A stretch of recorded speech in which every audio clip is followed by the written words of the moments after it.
요한복음 1장 35절에서 42절까지입니다. 요한복음 1장 35절에서 42절까지입니다. 우리 한 절씩 교독하시겠습니다. 또 이튿날 요한이 자기 제자 중 두 사람과 함께 섰다가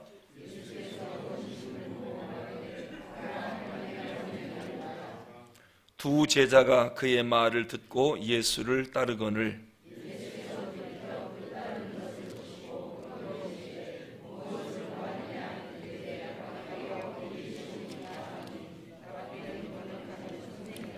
예수께서 이르시되 와서 보라. 그러므로 그들이 가서 계신 데를 보고 그날 함께 거하니 때가 10시쯤 되었더라.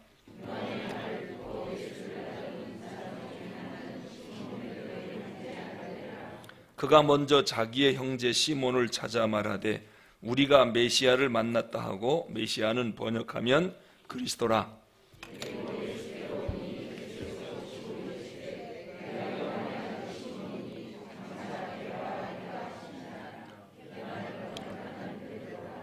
아멘. 할렐루야. 오늘 본문에 보니까요, 예수님의 제자가 되려면 네 가지 기본 요건이 있답니다. 우리의 신앙의 목표가 예수님 닮는 거 아니겠습니까? 예수님 닮아야 돼요. 그래서 누가 우리를 보면 예시기처럼 생겼다, 예수기처럼 생겼다. 왜? 예수를 거의 닮았으니까요. 그런 이야기를 들어야 됩니다.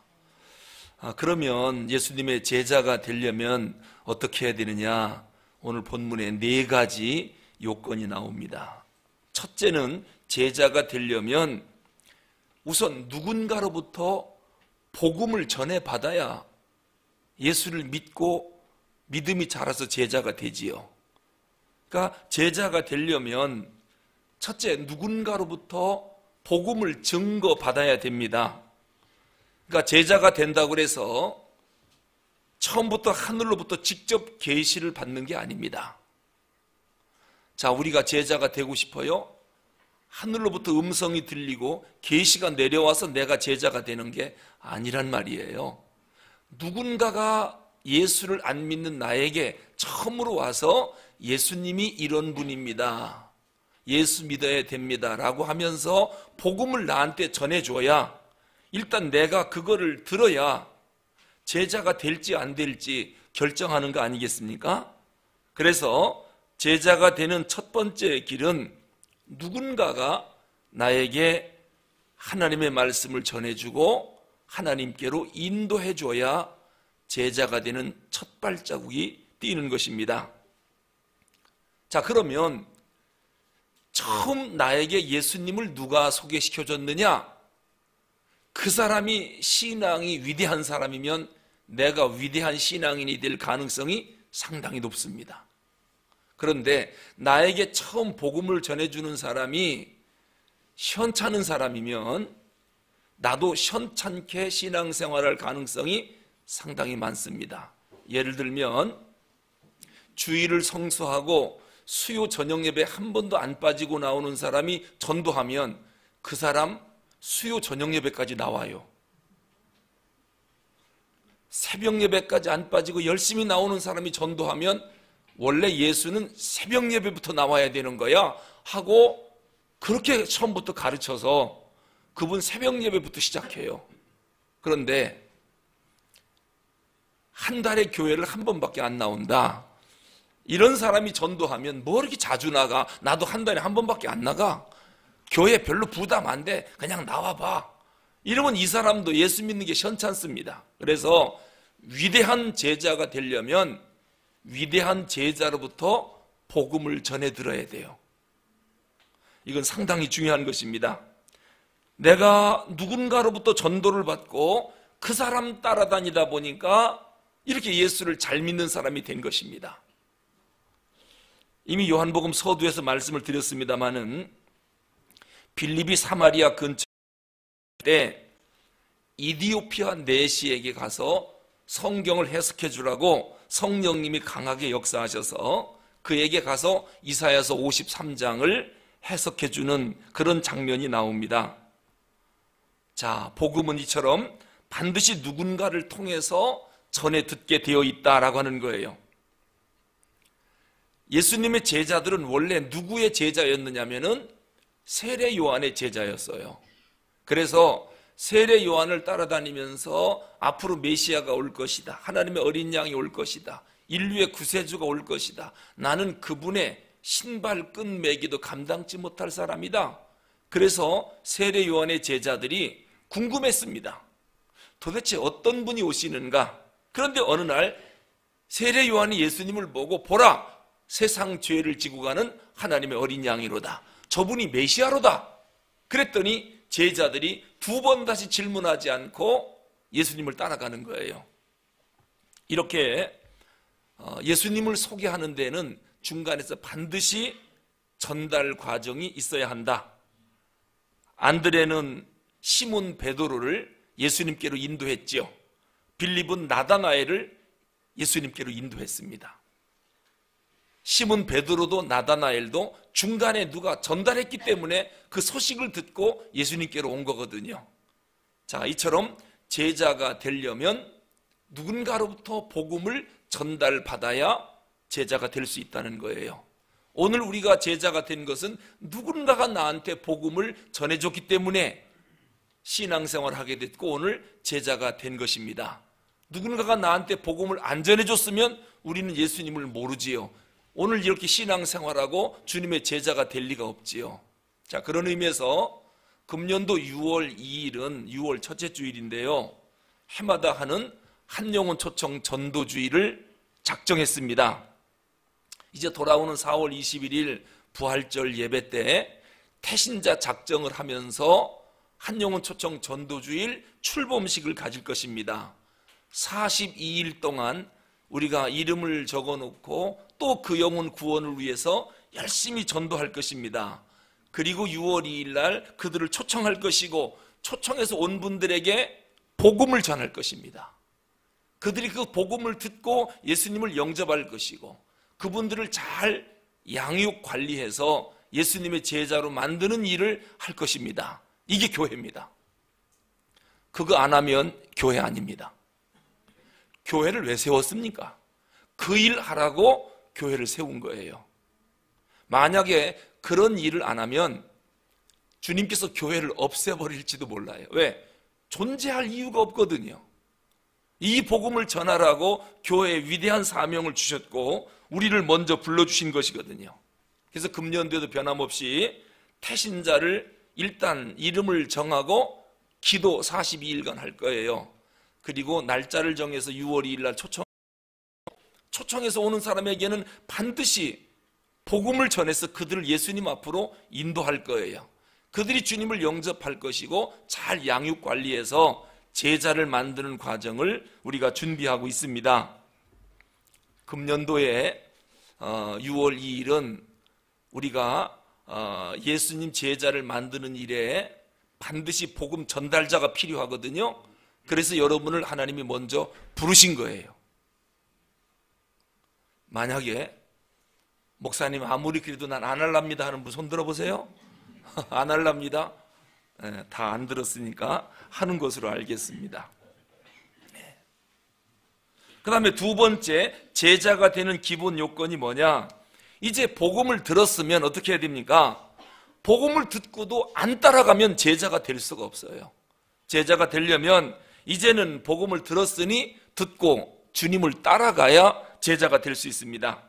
자, 세례 요한이 예수님을 가르치면서 자기 제자들에게 저분이 하나님의 어린 양이다, 하나님이 보내신 메시아다 이렇게 말하니까 제자들이 두 번 다시 묻지 않고 그대로 예수님을 따라갑니다. 따라갔다라고 하는 것은 움직였다는 거지요. 행동을 보인 것입니다. 예수님이 우리를 초청하면서 수고하고 무거운 짐진 자들아 다 내게로 오라 하면서 네 멍에를 메고 내게 와서 배우라 그랬습니다. 이 배운다라고 하는 것이 뭐냐면은 이 배우는 건 가만히 앉아서는 되는 게 아닙니다. 따르면서 배워야 이게 실제적이고 진짜 교육이 되는 것입니다. 요한의 제자들이 저분이 메시아다, 하나님의 어린 양이다라고 세례 요한이 알려주자 이유를 묻지 않고 그냥 따라 나섭니다.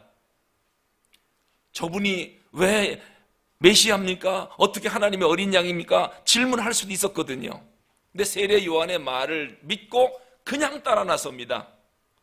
이 따라 나선다라고 하는 것이 순종이고 신앙입니다. 이 제자의 아주 중요한 자세입니다. 하나님이 말씀하시면 아멘 하고 그냥 따라 나서는 겁니다. 이 시대에 꼭 그런 게 필요하니, 시대에 안 맞느니 뭐니, 이런 얘기 하는 거 아니에요. 원래 복음은 전도의 아주 미련한 방법으로 하나님이 복음 전하는 것을 택하신 거예요. 하나님은 원래 복음 전파는 이렇게 미련한 방법으로 하도록 하나님이 정하신 거거든요. 아시겠죠? 그러므로 이제 주님이 말씀하시면, 성경에서 말씀하시면 아멘 하고 믿고 그냥 따라가면 됩니다. 이게 제자의 중요한 자세입니다. 아무리 말씀하셔도 안 따르겠다, 행동으로 보이지 않겠다, 그러면 제자는 될 수 없습니다. 그 다음에 세 번째로 제자가 되기 위한 중요한 요건이 또 하나 있습니다. 주님을 따르는 근본적인 목표가 변하면 안 됩니다. 오늘 38절 한번 읽어보겠습니다. 38절 시작. 예수께서 돌이켜 그 따르는 것을 보시고 물어 이르시되 무엇을 구하느냐? 이르되 랍비여 어디 계시오니까 하니, 랍비는 번역하면 선생이라. 아멘. 예수님이 제자들에게 너희들 왜 나를 따라오냐? 무엇을 구하느냐? 물어봤습니다. 세례 요한의 제자들이 저분이 메시아다 하니까 요한을 떠나서 즉시 예수님을 따릅니다. 분명히 따르는 목표가 있지 않겠습니까? 왜 세례 요한을 따르다가 예수님을 따라옵니까? 그래서 주님이 물어본 겁니다.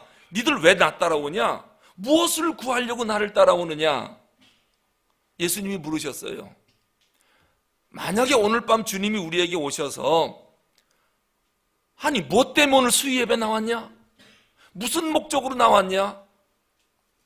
무엇을 구하느냐? 이렇게 물었을 때 여러분 뭐라고 대답을 하시겠습니까? 한 번은 하나님께서 솔로몬 왕에게 뭘 물었느냐면 너는 나에게 구하라, 무엇을 줄까? 그때 솔로몬이 즉시 대답했습니다. 주님, 지혜를 주십시오. 이 지혜가 듣는 마음이란 뜻이에요. 듣는 마음. 왕으로서 하나님의 음성을 들을 수 있는 마음, 백성들의 말을 들을 수 있는 마음, 이 마음을 주십시오. 그랬더니 그것이 하나님 앞에 너무도 합해서 구하지 아니한 부귀영화까지 하나님이 주셨다고 그랬습니다. 하나님이 오늘 우리에게 물으실 거예요. 무엇을 구하려고 이 수요 저녁 예배에 나왔느냐?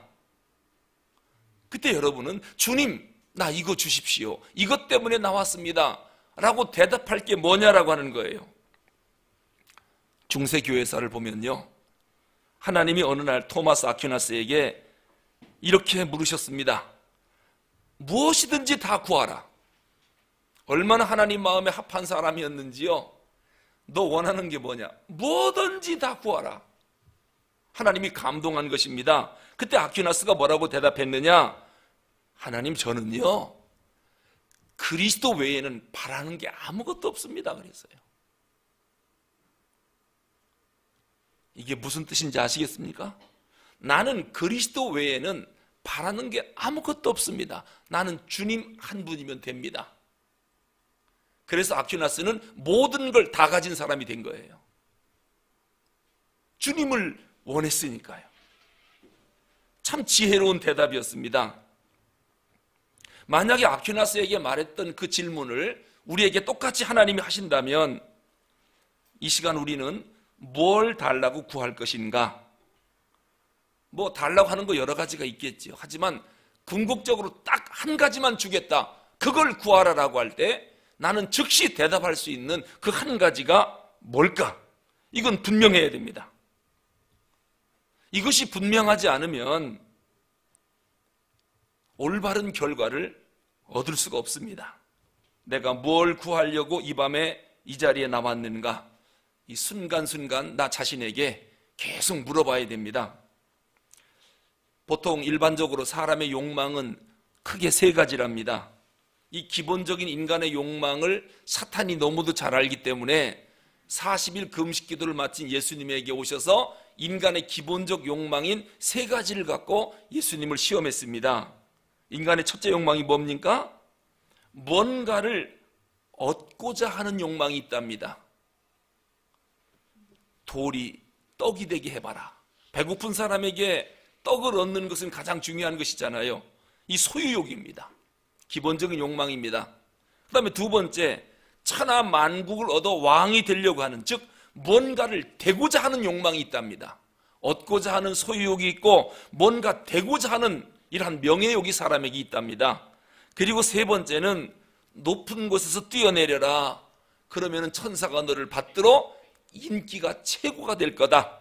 뭔가를 좀 보여주고 싶은 그러한 욕망이 인간에게 있다는 거예요. 예수님은 이 세 가지 욕망을 말씀으로 물리쳤습니다.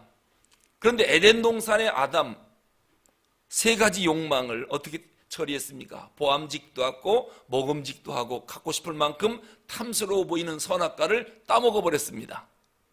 이기지를 못했습니다. 두 번째 아담이신 예수님은 말씀으로 이 세 가지 욕망을 이겼지요. 자, 그렇다면 인간의 기본적인 욕망이 세 가지가 있는데 나는 무엇을 얻고자 하는가? 무엇이 되고자 하는가? 무엇을 바라고 오늘 교회에 나왔는가? 이 질문을 스스로 자주 해야 합니다. 왜냐하면 이 질문을 하지 않으면요, 처음 예수 믿었던 순수한 마음이 나도 모르게 자꾸 변질이 돼요. 이게 문제입니다. 그리고 주고자 하는 하나님의 마음과 받고자 하는 내 소망이 딱 일치되면 그때 스파크가 일어나고 그때 기적이 일어나는 겁니다. 여러분, 이것이 일치되지 않으면, 즉 하나님의 주파수와 내 주파수가 딱 마주치는 순간 그때 놀라운 기적들이 일어납니다. 그때 소원이 이루어지고 그때 치유 역사가 일어나고. 오늘 우리 박재균 집사님 전화가 오셨어요. 엊그제 화상 수술하고 많이 아프셨던 것 같아요. 성도님들이 그냥 많이 찾아와 주시고 위로해 줘서 아주 너무너무 고맙다고. 이제 통증이 조금 가셨나 봐요. 어저께는 수술 받기 전에 목사님 지금 수술 들어가는데, 그래서 기도해 주고 또 그 기도가 뭐냐면은 CU 이렇게 패밀리 마트 같은 거 있죠. CU 마트 24시 편의점인가요? 그게 우리나라에 13,000개 대리점이 있답니다. 상당히 많지요. 그 대리점에 옥수수를 삶아서 납품을 하면 대리점 하나에서 하나만 팔아도 13,000개가 팔리니까 상당히 대리점 수가 많잖아요. 전부터 자꾸 대리점이 끊어진다고, 그동안에 잘 납품했던 데도 끊어지고 해가지고 참 기도 제목이 많았거든요. 그런데 CU에 좀 납품했으면 좋겠는데 워낙 대리점이 크고 대리점 수가 많고 당신이 갖고 있는 공장은 조그맣고 이게 과연 다 감당할 수 있을까? 그럼에도 불구하고 신청을 하겠다는 거예요. 그래서 하라 그랬습니다. 그 대신 집사님, 제가 봉헌 기도할 때 하나님 이번 주간에도 계약이 꼭 이루어지고 할 때 아멘 하세요. 아멘. 믿음으로 아멘 하세요. 아이 뭐 아멘 한다고 되나? 그렇게 하지 말고. 왜냐하면 하나님의 마음을 제가 알거든요. 우리 성도들 가난하게 사는 걸 하나님이 원치 않아요. 원하면 가난하게 사세요. 싫으면 가난하게 사세요. 난 아버지 하나님의 마음을 알아요. 정말 부자가 되길 원하는데 부자 되면 안 되기 때문에 차마 줄 수가 없는 거지. 그러니까 하나님 편에는 문제가 없어요. 항상 우리 편의 문제예요. 돈 좀 주면 왜 그렇게 목에다가 기부수하고 다니는지. 마치 주머니에 돈이 있으면요, 지성인인 것처럼, 마치 지식인인 것처럼, 모든 걸 다 가진 것처럼 그렇게 교만에 빠지니까 하나님이 참아 줄 수가 없는 거지.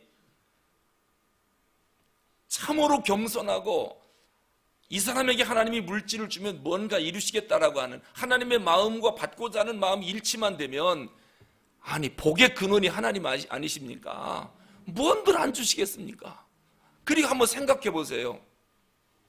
엊그제도 선교사님을 만났는데 아주 마음껏 지원하고 싶더라고요. 그 산족 원주민 그 애들을 데려다가 먹이고 재우고 입히고 해서 10년을 가르쳐서 전도사를 만들고 목사를 만들어서 그 지역에 목회자로 세우는 이 엄청난 일을 하더라고요. 한국 선교사가 가서 그거 풍토병 이겨야 되지, 맨날 비자 때문에 들락날락 해야지, 언어도 못하지, 이게 효과가 별로 안 나거든요. 근데 그쪽 산지족 어린 아이들을 데려다가 초등학교 3학년부터 고등학교 3학년 때까지 10년을 가르친답니다. 먹이고 재우고 말씀으로 하루에 아침 저녁 2번씩 예배를 드리고 성경을 읽게 하고 공부를 시키고 해서 훌륭한 사역자를 만들어서 내보내는 거예요. 여러분, 이런 일에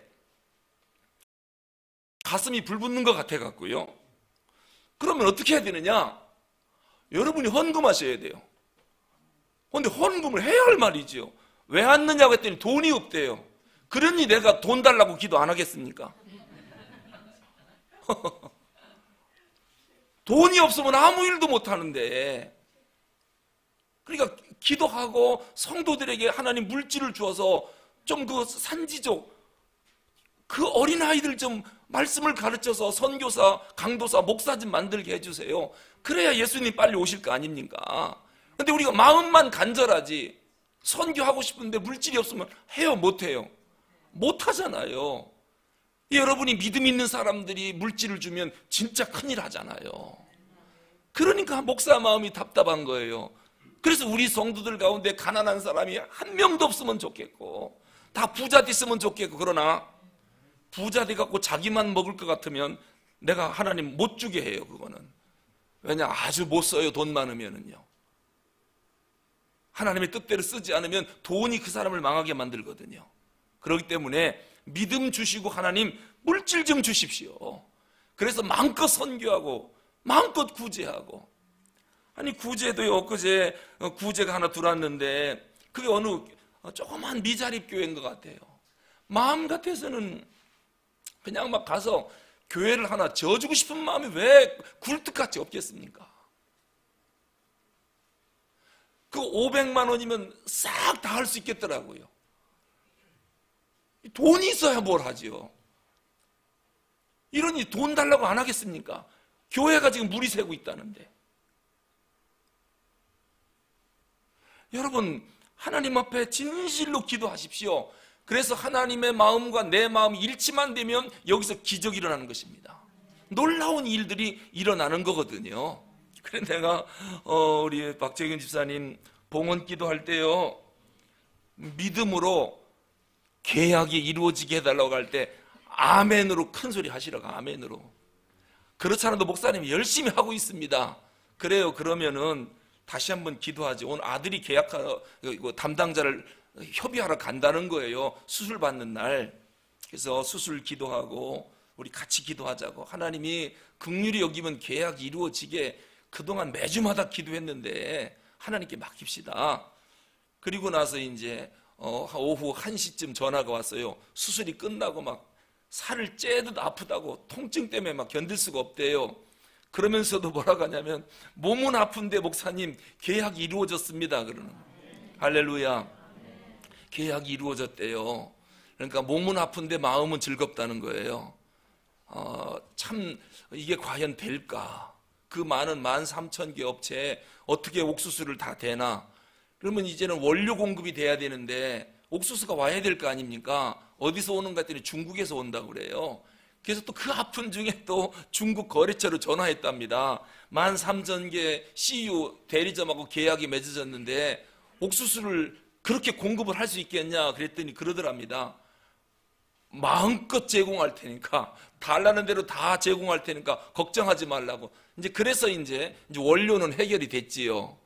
근데 오늘 또 전화 왔는데 뭐라 하냐면은 이제 그 사람들이 공장에 나와볼 텐데 공장이 조그맣잖아요. 여기서 옥수수를 그렇게 많이 삶아서 낼 수 있을까?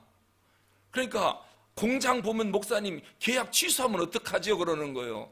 그래서 하나님께 또 기도해요. 그 사람들이 공장 보면 감동받도록 기도하고, 또 혼자 못하면 또 아는 사람 그냥 연합해갖고 쌀만 내면 될 거 아닙니까?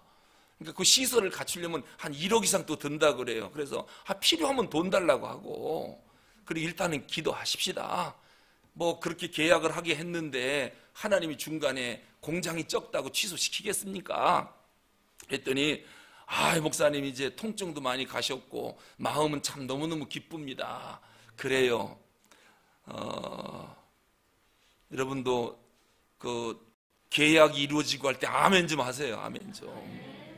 싫은 사람은 하지 말고요. 싫은 사람은 하지 말고.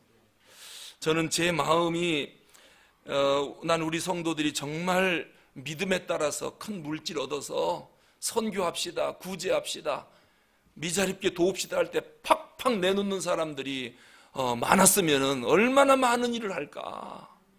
얼마나 많은 일을 할까. 그래서 우리 성도들이 꼭 물질의 복을 받아야 되겠다, 이런 생각을 하는 거예요. 여러분만 잘 먹고 잘 살으라고 제가 그렇게 원하는 게 아니야. 하나님 일하려고 하는 거예요. 이렇게 우리가 원하는 것과 하나님이 주고자 하는 것이 일치만 되면 기적이 일어납니다. 치유 역사도 그렇습니다. 치유 역사도 하나님 우리를 고치고 싶어 하셔요. 그리고 우리는 낫고 싶어 해요. 고치고 싶은 하나님의 마음과 낫고 싶어하는 내 마음이 일치만 딱 되면, 여기에 눈물 흘리는 회개만 있으면 그 자리에서 기적들이 일어나는 거예요. 치유 역사가 일어나는 거예요. 몇 주 전에 그 예배 중에 제가 성령의 감동이 있어서 설교 끝나고 기도할 때 중간에 1, 2부 예배 때 여러분 아픈 사람 아픈데 손을 얹고, 기억나십니까?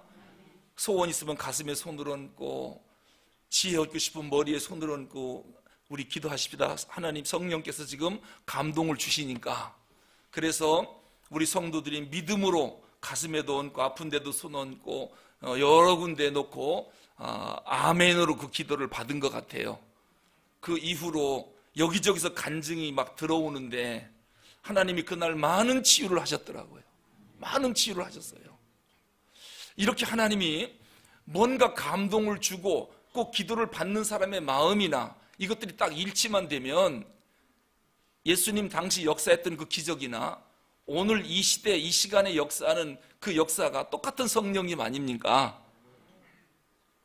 우리가 하나님 앞에 뭔가를 구하러 나왔는데 나는 도대체 뭐를 구하려고 주님 앞에 날마다 나오는가? 이걸 자기에게 진지하게 물어봐야 됩니다.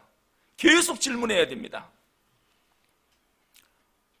어떤 분들은 결혼 생활 하다가 좀 어려움이 오잖아요. 그러면은 상담을 올 때도 있어요.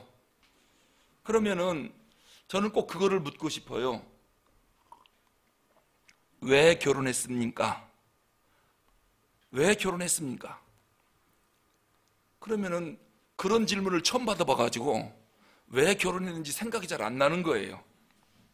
도대체 왜 이 결혼을 했는가? 이거를 날마다 물어보면, 한 번만 묻고 지나가면, 처음에 이런 마음으로 결혼했다가 시간이 지나가면요, 그 마음이 변질된다니까요.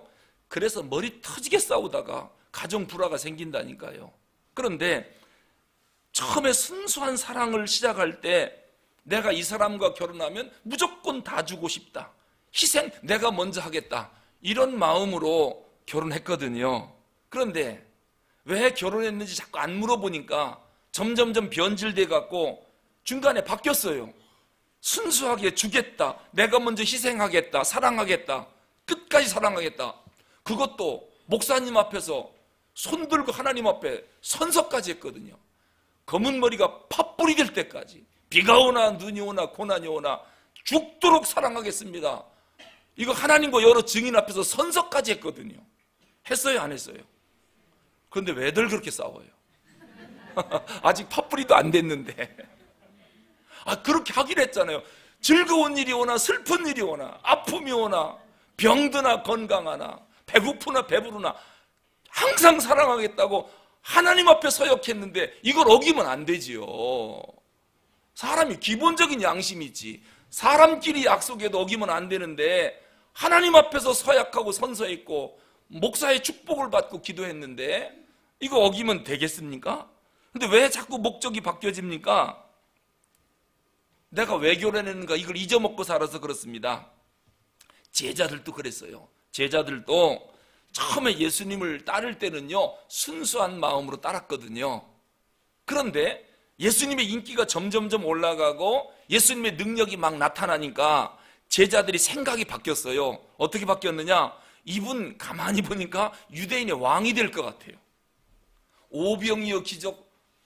여러분, 오병이어 물고기 2마리와 보리떡 5개, 어린애 접시, 어린애 도시락 하나를 가지고 5,000명 장정만, 남녀노소 하면 2만 명 이상을 먹이고도 12강주를 남기는 능력자면 이런 사람 대통령 만들어야죠. 그러니까 제자들이 유대인의 왕이 되겠구나. 병든 자를 막 일으키는 거 보니까 이분이 왕이 될 때 내가 뭐가 될까? 내가 우의정 좌의정, 내가 국무총리, 내가 장관 한 자리는 하겠다. 여러분, 처음에 주님을 따를 때는 사랑 낚는 어부가 되리라 해서 순수하게 따랐거든요. 그분이 메시아라고 하니까. 근데 주님이 인기를 끌다 보니까 자기가 왜 예수님을 따랐는지 본래 목적을 잃어버린 겁니다. 그리고 엉뚱한 생각을 서로가 하는 거예요. 그러니까 예수님께서 십자가에 돌아가신다라고 하는 이야기를 하니까 베드로가 목사님이라네?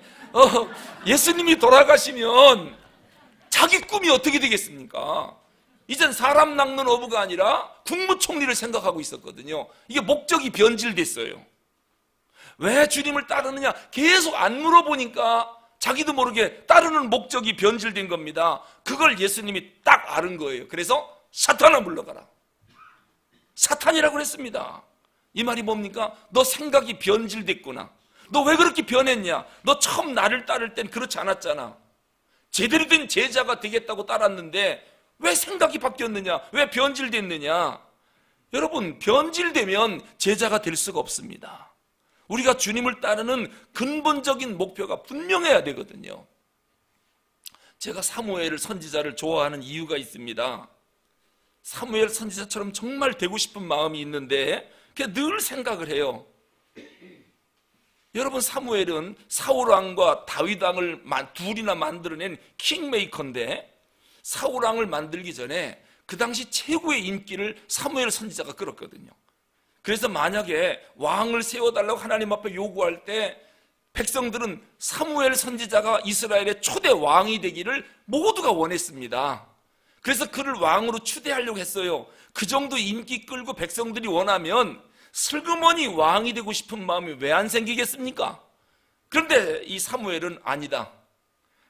나는 하나님 앞에 선지자로 부름을 받았지 왕으로 부름받은 게 아니다.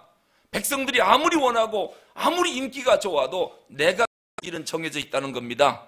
그래서 사울을 왕으로 만들고 다윗을 왕으로 만들지만 킹메이커는 되지만 자기는 끝까지 선지자의 그 자리를 끝까지 지키는 겁니다. 그리고 나중에는 라마로 내려가서 후진들을 양성합니다. 선지자로서 부르심의 목적을 끝까지 흔들리지 않아요. 상황이 바뀌어도 처음의 목적을 흔들리지 않는 이러한 사무엘, 우리가 정말 본받고 싶어요. 하나님이 아무리 은혜를 주셔도 나는 목사입니다.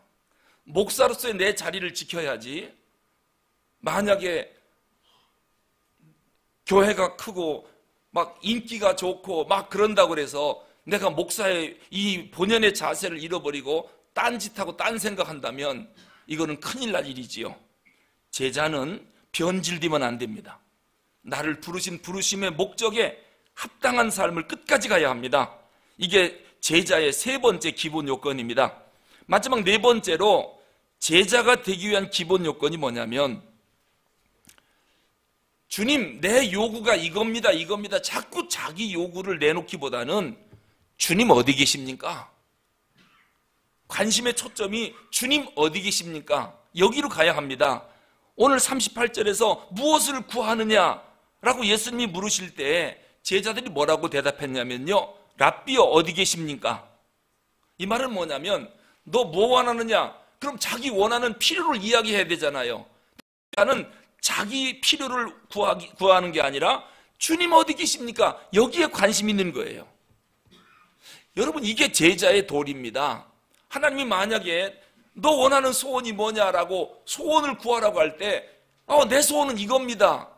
이게 아니라 주님 소원이 뭡니까? 주님 지금 어디 계십니까? 그 주님이 겟세마네 동산에 계시면 나도 겟세마네로 따라가야 되고, 주님이 감람산에 계시면 나도 감람산으로 따라가야 되고, 주님이 광야에 계시면 나도 광야로 나가야죠. 주님 어디 계십니까? 주님 가는 길을 내가 따라가려고 합니다. 네 소원이 뭐냐라고 하니까 그거는 관심이 없는 겁니다. 주님이 어디 계신가? 즉 주님의 관심이 어디 있습니까? 이걸 물어보는 겁니다. 이게 제자입니다. 여러분, 가정에서도 보면요, 지혜로운 반려자는 상대방이 무엇을 생각하고 있는지, 또 그가 뭘 좋아하는지, 뭘 원하는지, 어떤 데에 대해서 관심을 갖고 있는지 이것을 늘 생각합니다. 근데 어리석은 반려자는 만나기만 하면 달라고 그러고요, 자기 필요한 것만 자꾸 얘기하고요, 뭔가를 계속 요구만 해요. 이건 어리석은 반려자입니다. 그러면서 왜 나를 이해해 주지 않느냐고 원망 불평 투성입니다. 이거는 아주 미숙한 사람이지요. 요한복음 14장에 보니까요, 나 있는 곳에 너희도 있게 하리라 예수님 말씀합니다. 제자가 되려면 주님 계신 곳에 우리도 끝까지 있어야 됩니다. 그런데 예수님 골고다 산에서 십자가에 못 박히실 때 제자들 다 도망갔습니다. 거기에는 여인들이 있었습니다. 여인들이.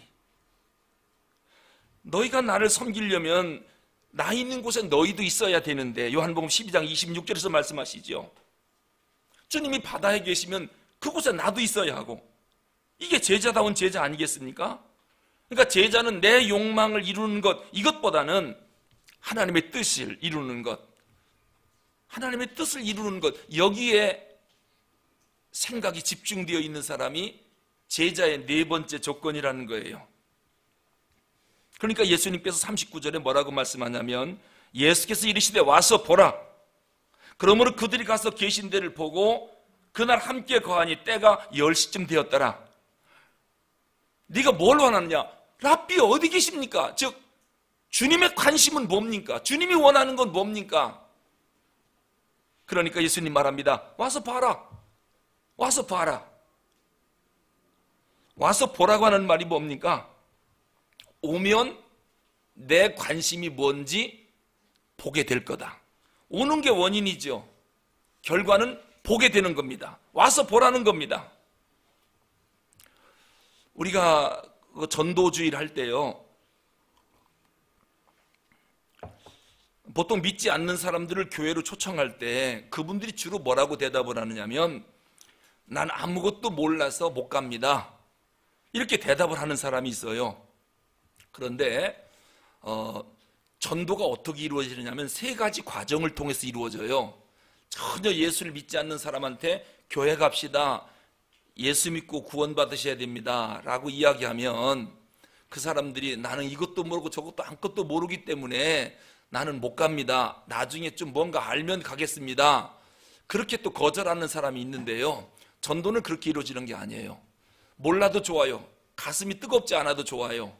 일단 예수 믿으십시다라고 할 때 아무것도 몰라도 믿어보겠다라고 의지적 결단이 첫 번째예요.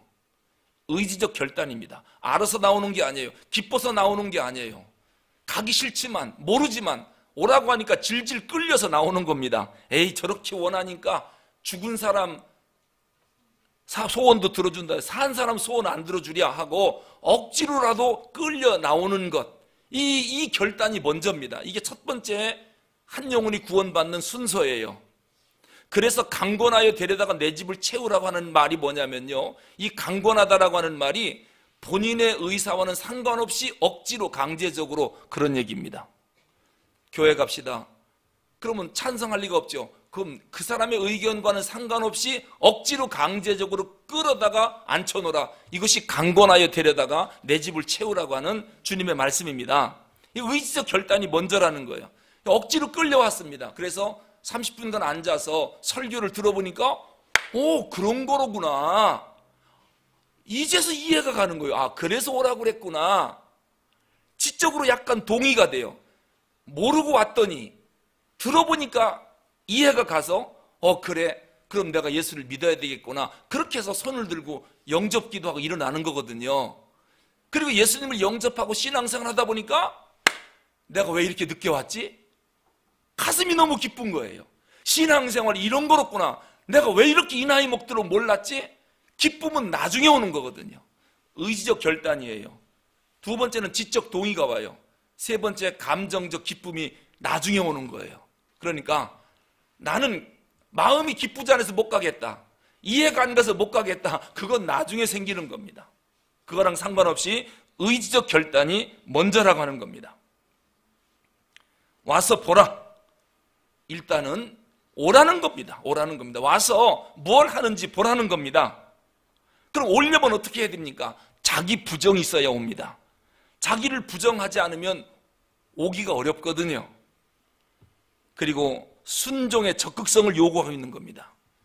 주님을 따라가려면 자기를 부정해야 되고 순종을 적극적으로 해야 주님을 따라갈 수가 있거든요.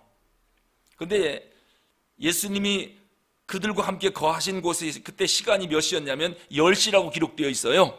우리 시간으로 말하면 오후 4시쯤입니다. 근데 여기서 중요한 게 41절입니다.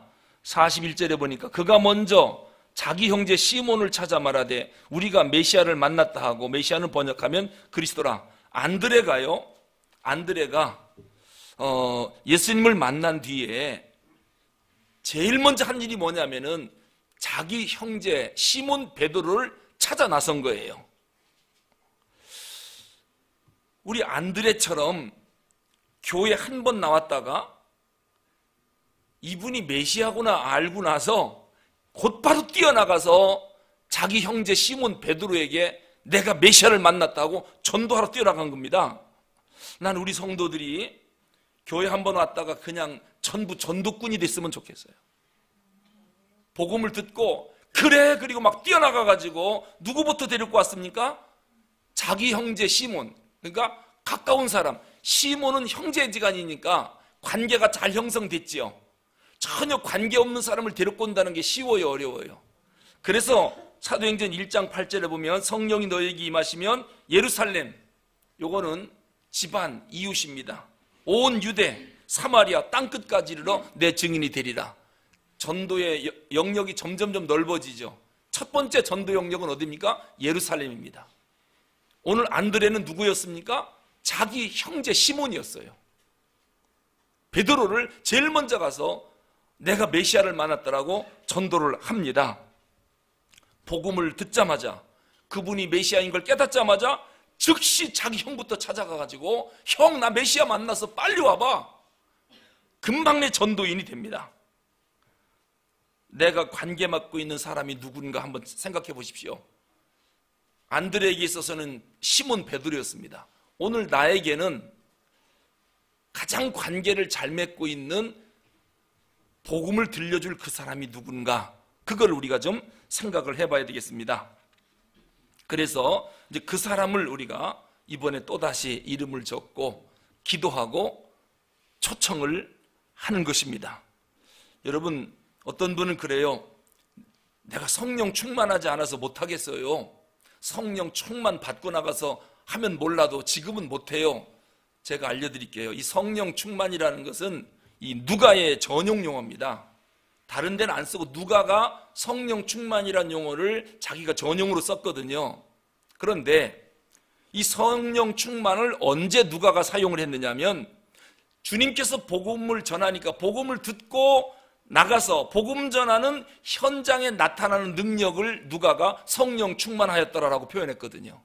그러니까 성령 충만은 내가 받아갖고 그리고 나가서 전하는 능력이 성령 충만이 아니라 주님 말씀 순종해서 알았습니다, 한번 해보겠습니다 하고 복음을 들고 나가서 전했더니 그 현장에서 능력이 나타나더라는 거예요. 그때 나타난 능력을 누가가 성령 충만하였더라, 그렇게 말한 거예요. 그러니까 성령 충만 받아가지고 내가 전도하러 가겠다, 그거는 누가가 그런 의도로 말한 게 아닙니다. 잘할 줄 모르지만 능력도 없지만 주님이 하라 하시니 아멘하고 순종하여 한번 해보겠습니다 하고 복음을 들고 나가 전했더니 거기서 역사가 나타나더라는 거예요. 이것이 성령 충만이더라 라고 하는 것입니다. 말씀을 맺겠습니다. 40절에 보니까요, 참 이 요한은요, 이 사도 요한은 참 겸손한 사람이에요. 우리가 이 사도 요한을 본받을 필요가 하나 있어요. 뭐냐면은 세례 요한의 말을 듣고 예수를 따르는 두 사람이 있었거든요. 이 사람이 다 세례 요한의 제자였습니다. 세례 요한이 저분이 메시아다, 하나님의 어린 양이다라고 하니까 두 사람이 그냥 예수님을 따라갔는데, 그 중에 하나가 누구냐면 시몬 베드로의 형제인 안드레.